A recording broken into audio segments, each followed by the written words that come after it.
Introducing Terrence Bud Crawford. John Real Casimero to easy money. Do you believe that, Abner? Hello guys, welcome back to our channel Wins World TV. Kung pag-uusapan lang kung sino ang pinakasikat na boksingero, isa na siguro si Canelo Alvarez ang namunguna. Si Canelo Alvarez ay pinapatunayan na hindi lang siya isang boksingero na malakas, kundi isa siyang tatak at isang alamat na magmamarka sa buong mundo sa larangan ng boxing sport. That was a right hand that finished him off. Perfect straight right hand, and Shorely's gonna stop the fight. No, Alvarez, what frightens you? Nothing. This is what I love. Yeah. So. Ngunit may isang boksingero din na gusto makuha ang pagiging hari sa mundo ng boxing at susubok sa lakas at galing ni Canelo Alvarez. Ito ay walang iba kundi si undisputed N2 World Division Champion Terrence Crawford, na natili pa rin itong undefeated at siya ang haamon at susubok sa lahat ng mga boksingerong top contender ng bawat division. About trying to do rounds. This is not about trying to hear the final bell. This is about seizing a moment. As he says, the bag has been secured. Now it's about legacy. You know, it's about putting your name in the history books against one of the best fighters called. What they gotta say now? Kilala si Terrence Crawford na isang maangas at matapang na boksingero na gustong maghari sa mundo ng boxing. Ang labanan Canelo Alvarez versus Terrence Crawford ay laban ng mga malalakas na gustong maghari sa mundo ng boxing. Dito rin masasagot ang lahat ng mga katanungan kung sino talaga ang tunay at karapat dapat maging hari sa mundo ng boxing. To give credit where credit is due, Canelo is a very special fighter. And the fact that he has a whole country on his back and just millions of people worldwide supporting him is not for no reason. It's not because he's a Mexican, you know, it's not because he's from a specific place. It's because he's good and it's deserving. His record speaks for itself. He fights anyone. Kovalev, a light heavyweight, step back down, he takes on the super middleweights. He's fearless. Yes. Are you serious about fighting Canelo Alvarez? Of course. Are you confident that that fight is a fight that you can win? Well, I'm always confident that I can win any fight that I step foot in the ring.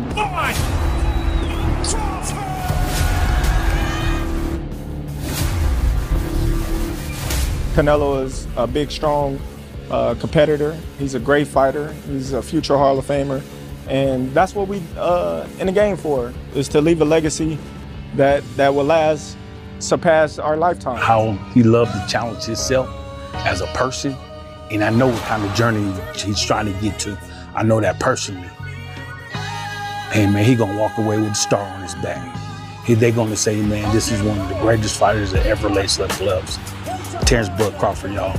I promise you that. So you take on Canelo Alvarez. How do you take that fight on?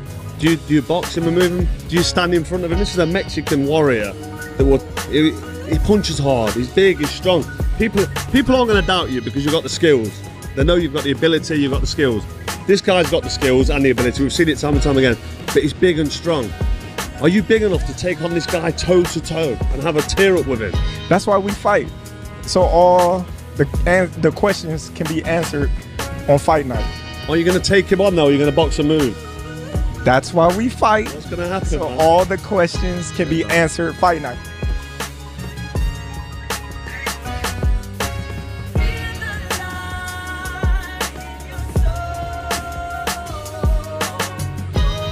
I think that Crawford would be the superior boxer, as great as Canelo is, as seasoned as he is, with 65 fights, if I recall, on his record. He's phenomenal. You wanna see motherfucker? See soon. You will see some. Crawford is something special. I think that he's a better pure boxer. I think boxing-wise, he's going to give Canelo fits. My concern is that he won't hurt Canelo. And if he doesn't hurt Canelo and can't hurt Canelo, then Canelo keeps coming. Similar to how he stalked Charlo. Body shot by Canelo. Bien hecho, bien, así. Get off the rope, get off the rope. Oh, Canelo loading up with the right and left. Canelo loves to attack your arms, your shoulders. Tell him we going for Canelo next. Yes. Let's go. Canelo, come on! You heard it from him. I don't think we've seen anything like Terrence Crawford in all my years of boxing. I know that for a fact. I've never seen anybody that has everything. Good speed, power, timing, can switch the way he switches, to have the toughness, the meanness that he has, the way he finishes guys, the way he breaks down guys. He's one of the smartest guys that I've ever seen in the ring. Canelo!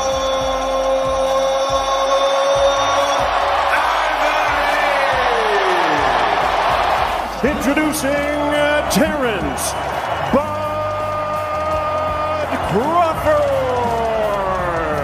Dagdag pa sa ating mga balita. So matapos matalo ni current Unified Super Middleweight World Champion Canelo Alvarez, ang knockout artist na si Edgar Berlanga, by a lopsided unanimous decision, ay talagang hinamon muli ni Terrence Crawford itong si Canelo Alvarez, para magkaalamanan na kung sino talaga sa kanila ang hari. Ang kahilingan ni Terrence Crawford ay natupad dahil kasado na ang labanan Canelo Alvarez versus Terrence Crawford, na magaganap ngayong September taon kasalukuyan. Dagdag pa ni current WBA Junior Middleweight World Champion Terrence Crawford bilang isang underdog ay wala talaga itong nadarama na takot o pangamba sa kanyang makakalaban na si Canelo Alvarez ngayong buwan ng September taon kasalukuyan. Nagbanta rin itong si Terrence Crawford na gugulatin niya ang buong mundo at tatulunan niya itong si Canelo Alvarez. Bukod dyan ay ipapakita ni Terrence Crawford ang kanyang mga estilong hindi pa nakikita ng karamihan, dahil gagamitin lang daw niya ito kay Canelo Alvarez. Ngunit ganun pa man ay hindi rin papus-indek ang mga supporter ni Canelo Alvarez sa sinabi ni Terrence Crawford. Ayon sa kanila ay magugulat talaga ang buong mundo dahil makakatulog itong si Terrence Crawford sa ibabaw ng boxing ring sa oras na makatikim ito ng nagbabagang kamao ni Canelo Alvarez. Ngunit ganun pa man ay paghahandaan daw talaga ni Terrence Crawford itong si Canelo Alvarez dahil talagang patutulogin niya ito sa ibabaw ng boxing ring. Singunat bago ang labanan Terrence Crawford versus Canelo Alvarez ay ating muna panuurin ang kanilang mga best fight knockout at kayo na po ang humusga kung sino ang mas malakas. Зрительно, да, но при этом он бросает руки. Отличная работа. Дает себя... О, падает! И посмотрите, что творится! Вы посмотрите, что он сделал! Одним движением он закончил все! Да, бой остановлен. Бой остановлен, я даже не видел это. Heavy punches. It's not going to work for him if Billy is busy. Feet behind him, so he's well balanced. And that was a nice little cheeky shot on the break. Look at Billy Joe Saunders. He is starting to find. Told us he can't afford to lose rounds or give up an inch. A close fight. Inch for inch, punch for punch. Just trying to figure him out a little bit. 66 to Canelo. 68-66 Canelo. He's only 2 rounds up. Saunders took an awkward step back. You see Canelo landing big shots if he's here. And right eye his troops here at AT&T Stadium. He breaks down opponents and makes them really in a way. He's like a matador. Well, that's the power from Canelo. So perhaps order has been restored if you're a...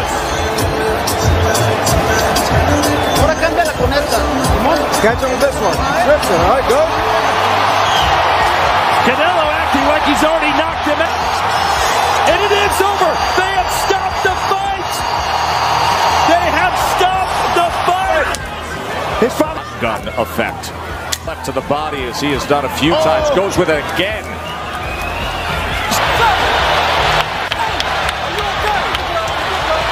Terrence Crawford. Porter. Jab. Right. And another combination.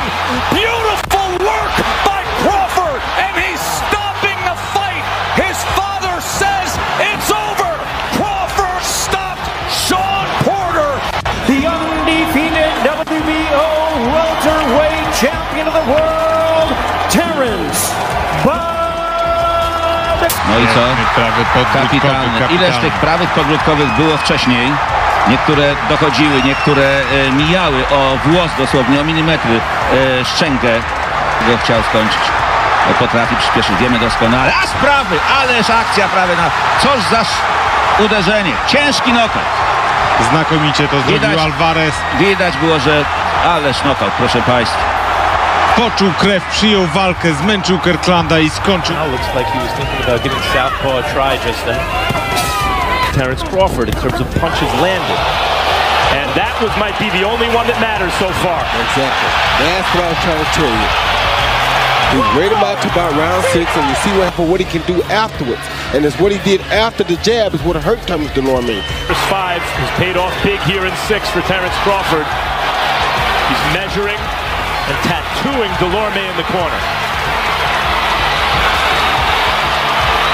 Crawford, just with surgical precision, drops Dulorme again. Here's the second knockdown. It seemed that he had studied up in the first 5 rounds and knew every single thing he had to do once he got Dulorme hurt. Of course, once he got him hurt, he just had to keep on hitting him. He's fatigued a little now. Once the fatigue sets in, you just keep... The way he's setting him up, the way Terence Crawford is setting Dulorme up for these... This is what you want to see in a good champion. He's not just strictly head hunting when he has to get hurt. He's going to the head and the body. It's pretty clear through those first 5 rounds, Crawford studied up and now knows every single thing he has to do. And he did it. That is a sensational. It was the end. I mean, Dulorme never truly had.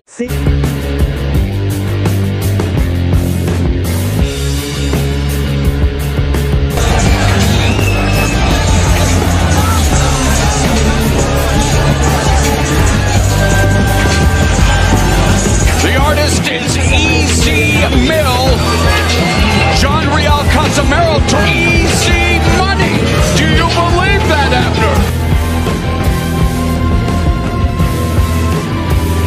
4 weight classes, 4 championships, 1 undisputed championship at bantamweight 377 days ago. Earlier this year, Inoue challenged himself, moved up in weight to 122 pounds and took 2 belts from Stephen Fulton. And tonight, Naoya Inoue has a chance to make history as only the 2nd man to be undisputed.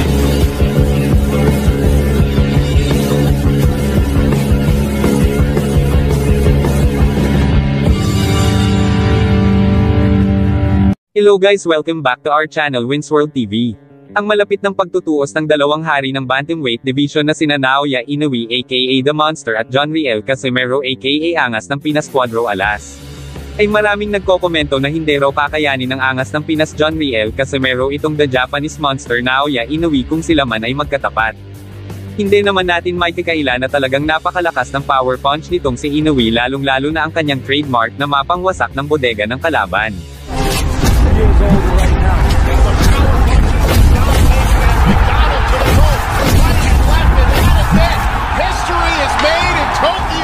Ngunit ganun pa man ay hindi rin naman papatalo ang ating kababayan na si John Riel Casimero pagdating sa lakas, bilis, tibay ng panga at katawan pagdating sa pakikipaglaban.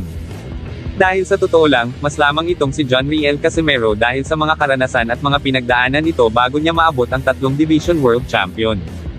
Kung titingnan mo naman ang malapitan itong si Naoya Inoue ay walang duda na isa talaga siyang malakas, kaya para sa karamihan ay malabo talaga manalo si John Riel Casimero kay Naoya Inoue kung sakali man na maglaban sila. Kung ating titingnan talaga itong record ni Naoya Inoue sa 22 na professional fight niya ay 4 na beses pa lang siya napapalaban sa labas ng kanyang bansa. Una niyang nakalaban ay si Antonio Nieves na ginanap sa StubHub Center Carson, California, USA. By the solar plex. Nieves hesitates.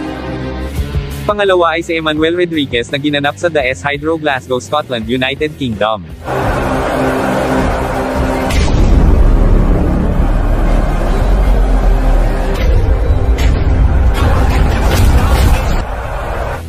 Pangatlo ay si Jason Maloney na ginanap sa Hard Rock Hotel and Casino Tulsa, Oklahoma, USA.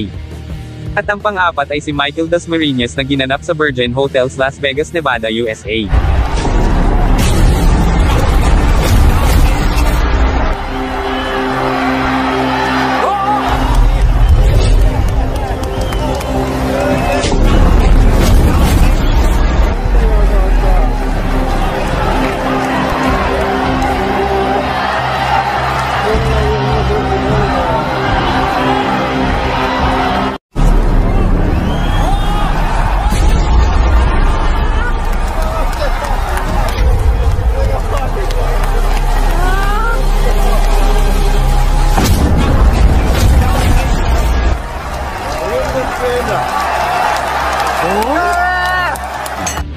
Sa lahat ng mga laban nitong si Naoya Inoue ay talagang nagpahirap sa kanya ay ang ating kababayan na si Nonito Donaire.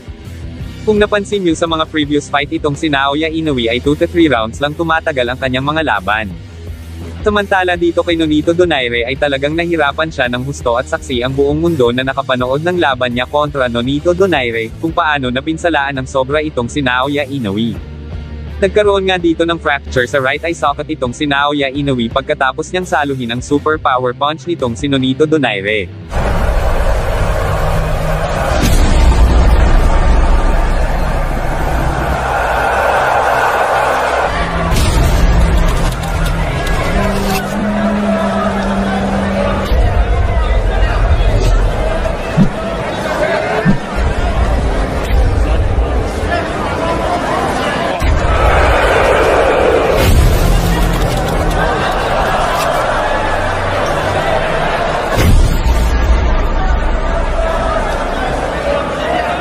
Ikumpara dito sa angas ng Pinas John Riel Casimero na likas na matapang at siya pa mismo ang dumadayo sa baluarte ng kalaban, na hindi mo makikita kay Naoya Inoue, dahil si Inoue ay ayaw dumayo sa baluarte ng kanyang kalaban. Dito pa lang ay lamang nasa lakas ng loob ang ating kababayan na si Cuadro Alas angas ng Pinas John Riel Casimero. At ito pa ang kabiliban nyo kay John Riel Casimero, sa lahat ng kanyang mga laban bilang dihado na dayo, ay nakuha niya paring manalo sa lahat ng mga nakakalaban niya. Sa totoo lang sa lahat ng kanyang laban bilang dayo ay nakuha niya paring manalo, dahil sa pagdayo ni John Riel Casimero ay nakuha niya maging 3 World Division Champion. Maliban dyan ay meron pang lamang si John Riel Casimero kay Naoya Inoue, ito ay ang kapangyarihan niyang somalo ng malalakas na suntok na walang gaanong pinsala sa oras na matamaan man siya. Ayun nga dito kay Prince Albert Pagara ay napakabilis lang paduguin ang ilong ni Naoya Inoue at pwede niyang itong maging isang kahinaan. Oo, yung nag-sparring kami, dumudugo yung ilong niya kasi pag matamaan lang siya na kahit hindi malakas, pag natamaan lang tong yung ilong niya, dudugo. Ikumpara dito sa angas ng Pinas John Riel Casimero ay napakakapal ng pagmumukha niya at napakatibay ng panga, nakitang-kita naman sa lahat ng kanyang mga laban kung ating balikan, ay tila manhid ang panga at mukha niya at hindi napipinsalaan ng kalaban. Bagamat ganun pa man, ay malaki talaga ang chance manalo ni John Riel Casimero kontra kay Naoya Inoue, dahil kayang-kaya tanggapin ni John Riel Casimero ang power punch ni Naoya Inoue, pero ang tanong, kayang-kaya kaya ni Naoya Inoue saluhin ang super power punch ni John Riel Casimero? Ayon sa ating mga napanood na laban ni Naoya Inoue, karamihan doon ay pinatumba niya sa pamamagitan ng body shot niyang nakamamatay. Ito ang mga boksingerong hindi nakaligtas sa bagsik ng liver punch and body shot nitong si Naoya Inoue. Omar Narvaez, Emmanuel Rodriguez, Michael Dasmariñas. Kaya kailangan gawin ni John Riel Casimero na patigasin at gawing solido tulad ng bakal ang kanyang bodega ay tiyak malaking pag-asa na matatapos niya at matatalo niya itong tinagurian the monster ng Japan na si Naoya Inoue. Sa tingin nyo guys kaya patumbahin ng angas ng Pinas John Riel Casimero itong halimaw ng Japan na si Naoya Inoue? Just comment down below. 物心ついた頃からボクシングをやってる。でもうそれが生活の一部になってる。まあボクシングが好きだから続けられてる。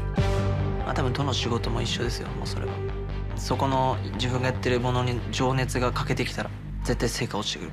Nga ang karamihan sa mundo ng Philippine boxing community, matapos mag-post sa kanyang official Facebook page at YouTube channel si former 3 World Division Champion Cuadro Alas angas ng Pinas John Riel Casimero, ang litrato at video kung saan ay nakipag-meeting ito sa pinakamayamang personalidad ng bansang Pilipinas, na si former Ilocos Sur Governor Chavez Singson, ayon sa post ni John Riel Casimero.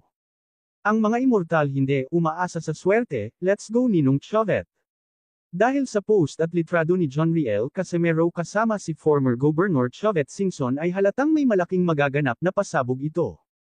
Alam naman ng karamihan na isa si Chavez Singson sa maimpluwensyang tao sa bansang Pilipinas, at kilala din si Chavez Singson na mahilig sa larong boxing. Alam naman natin na si Chavez Singson ay isa sa haligi at tumulong kay 8th Division Champion Manny Pacquiao maabot ang tuktok ng tagumpay.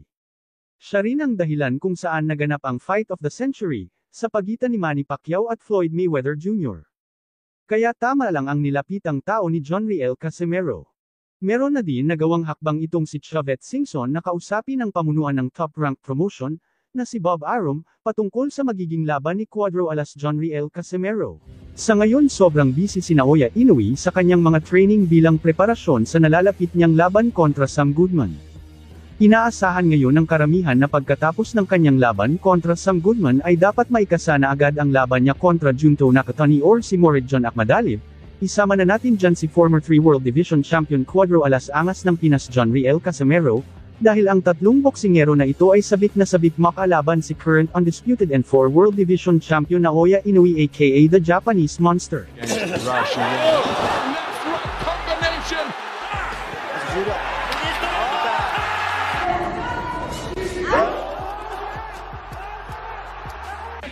At times frustrating. His hands up like that. Inoue would throw a shot and then he'll... Naoya Inoue is now the first fighter from Asia to be a 4-belt undisputed champion. All 4 are his. The king of the bantamweights, Naoya Inoue. 内訳も素晴らしいですね。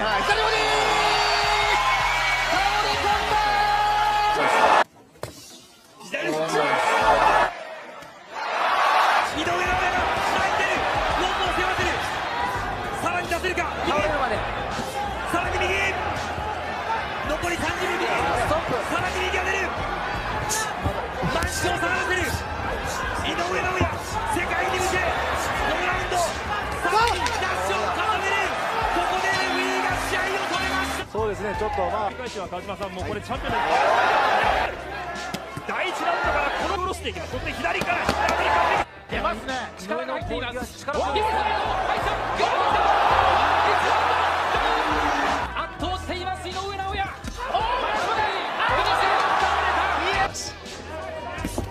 うわ、ものすごい力強い。また右入った。これはどうか。リングポーズを取ります。さあ井上尚弥。ワンツー左。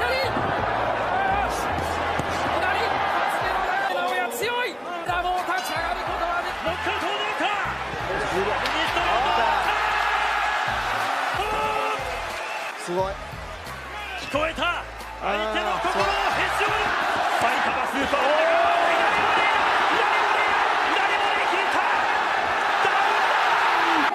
なければ1点差。右だ。さあ残り1分。誘い込むか。最後の戦い。ここで試合終了のゴングが鳴り響きました。ナオヤ。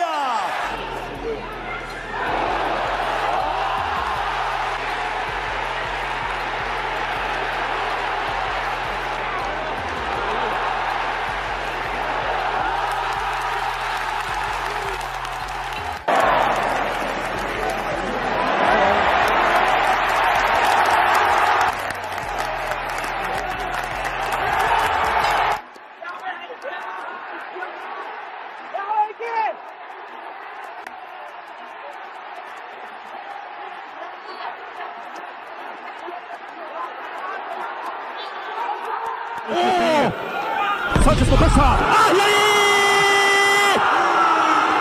カシメロの左が火を吹いた。2度目に匹敵するものを見せなくてはいけない両者、ジョン・リエル・カシメロ VS サウル・チャンス・サンチェス。10回戦が始まりました。まずは第1ラウンド、まあカシメロのコンディションも心配されるんですけれども、さあ、おお、いきなりいった。ぐらついた。あ、しかし右を入れた。あ、手をついたか、どうだ。ダウンか、ダウンです。チェスもいいカウンターあったんですけどね、勝った後に。いや、さすがカシメロ、こういう曲ありますね。いきなりだ。まだ30秒経っていません。まずはダウンを奪ったのはジョン・リエル・カシメロ。まあなんとかちょっと手を思わずついてしまったというようなことになりましたサンチェス。ただカシメロはかなりかかっています。サンチェスの方はランキング、世界ランキング入りはしているんですけれども、こちらはバンタム級でのランキング入りということで、まあ、階級で言いますと岩瀬さん重いんですよね。まあ、この辺りはまたこちらのコンディションもどうかというのが気になります。いや、しかしカシメロの方はキレありますね。やはり序盤強いですね、カシメロ。いきなりダウンが奪われました。まあただそこからサンチェスの方もいいパンチを返しました。ちょっとこれは目が離せません。なっちゃう。じゃあここで左フック。これサンチェスでこれ得意なんですよ。もうためを作らずに左フックうまく打ち込めるんですよね。今度はボディに打ち込んでいくカシメロ。少しフェイントを入れましたサンチェス。そこに対して2回目、サンチェスのプレッシャー。カシメロの左が火を吹いた。2度目のダウン。サンチェス立ち上がれるか。うなずいた。立ち上がりました。残りは1分。さあカシメロが来るか。仕留めに来る。サンチェスしのげるか。攻勢一方か。いや返す。いいですね。返している。そこに打ち込んでいくサンチェス。いやカシメロが集めていく。左が入った。ちょっとサンチェス力ないですね。ここはタイミング合ってますね。左フック右から。残りは40秒。少し落ち着くか。いやまだ効いている。今のクリンチャーサンチェスうまかったですね。2度目のダウンは思い切り効かされました。残りは30秒。左を返した。合わせにいってますね。カシメロがまた来た。ポーランドどうでしょう。しのげるか。止めた。物心ついた頃からボクシングをやってる。でもうそれが生活の一部になってる。ボクシングが好きだから続けられてる。多分どの仕事も一緒ですよ。もうそれはそこの自分がやってるものに情熱が欠けてきたら絶対成果落ちてくる。Hello guys, welcome back to our channel Winsworld TV. So Manny Pacquiao at Naoya Inoue nagpaplastikan. So alam naman ng karamihan na isa talaga sa pinakahinahangaan na boksingero noon hanggang sa ngayon itong si Manny Pacquiao, dahil siya lang ang nakatala at nakaabot ng 8 division champion. Ngunit hindi naman maiiwasan na ikumpara ito sa current undefeated and 4 world division champion Naoya Inoue aka the Japanese Monsters. Dahil parihas silang matibay at parihas Asyano na naging number 1 pound-for-pound fighter at parihas kilala sa buong mundo. Parihas din silang may taglay na kakaibang tibay, lakas, diskarte at kakaibang estilo sa ibabaw ng boxing ring. Ayon kay former 8 World Division Champion Manny Pacquiao, si Naoya Inoue ay isang kakaibang boksingero na may taglay na lakas, bilis, magandang estilo at matibay na pangangatawan na wala sa iba. Ayon naman kay Naoya Inoue, gustong-gusto niya talagang bumasag ng mga record. So ibig sabihin sa sinasabi niyang babasag siya ng record ay panigurado ay kasama na dyan ang pagbasag niya ng record ni Manny Pacquiao na hindi namamalayan ng karamihan. Ngunit dagdag pa ni Naoya Inoue ay hindi niya daw kakayanin ang naabot ni Manny Pacquiao. Ngunit kitang-kita naman sa mga galawan ni Naoya Inoue na talagang gustong-gusto niya higitan ang naabot ni Manny Pacquiao at mapalitan na sa pagiging number 1 pound-for-pound king si Manny Pacquiao. Ganun pa man ay gustong-gusto pero ni Naoya Inoue akyatin ang featherweight at super featherweight division na kapag naging kampiyon siya dito ay magiging 6 world division champion na siya. Pag nangyari yun ay tiyak aakyat muli ito ng division hanggang sa mahigitan na niya ang record ng ating pambansang kamao Manny Pacquiao. Kaya sa ngayon ay plano talaga ni Naoya Inoue at buong bansang Japan na higitan ang pagiging 8 division world champion ni Manny Pacquiao, para ang bansang Japan na boksingero, ang hihirangin na bagong pound-for-pound king. Samantala muli na naman nag-ingay si former 3 world division champion Cuadro Alas Angas ng Pinas John Riel Casimero sa current undisputed and 4 world division champion Naoya Inoue. Ayon kay John Riel Casimero, kung madaming napatumba at napaluhod na Pinoy ni Naoya Inoue ay ibahin daw siya dahil hindi siya matutulad sa mga Pinoy kung sakali mang maglaban silang dalawa sa ibabaw ng boxing ring, dahil si Naoya Inoue daw ang gagapang at luluhod sa ibabaw ng boxing ring, kaya siguro panay iwas at takot na takot si Naoya Inoue kay John Riel Casimero, dahil tiyak na lilipad ang ulo nito, kapag ito ay natama ng solid na suntok ni Cuadro Alas Angas ng Pinas John Riel Casimero. Dagdag pa ni Casimero ay hindi na niya paaabutin ng round 2 itong si Naoya Inoue kapag sila ang magharap. Dahil sa mga pahayag ni John Riel Casimero tungkol dito ay mas lalong natakot itong tinaguri ang The Japanese Monster na takot sa angas ng Pinas John Riel Casimero. Dahil sa mga sinabi ni John Riel Casimero tungkol kay Naoya Inoue ay tiyak na nakarating na ito sa kanya, ngunit huwag nating asahan na papansinin ito ni Naoya Inoue, dahil alam naman natin na itong si Naoya Inoue ay abala sa kanyang training. Thank you so much. Salamat sa inyong panunood. This is Winsworld TV saying peace, love and good vibes lang tayo lagi. Okay, alright.